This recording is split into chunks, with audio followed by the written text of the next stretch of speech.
Hello friends, welcome back to my new mini blog. তো তোমরা আগের ভিডিওতেই দেখেছো যে আমাদের কলেজে ন্যাকের ভিজিট ছিল, আর আগের দিন আমাদের ডিপার্টমেন্টে ভিজিট হয়নি, তো আজকে হবে। তো সেই কারণে আজকে সকাল সকাল স্নান করে 10টার মধ্যে কলেজে পৌঁছে যাই, আর কলেজে এসে দেখি সব কিছুই আগের দিনের মতোই রয়েছে, যেহেতু আজকেও ভিজিট হবে।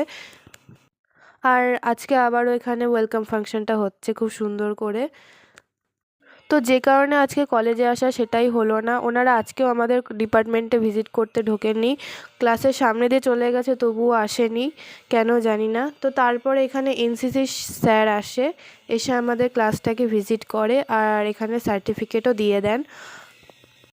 এত কিছুর পর আমার খিদে পেয়ে যায়, তারপর আমি আমার টিফিনটা করে নিই, তারপর খেয়ে দিয়ে এখানে আমরা বেরিয়ে পড়ি। আর বেরোনোর সময় কলেজের সামনের দোকানটায় গেলাম আমরা ফুচকা খেতে। তো ফুচকা খেয়ে আমরা হাঁটতে থাকি, তারপর ট্রেন ধরে সোজা বাড়ি।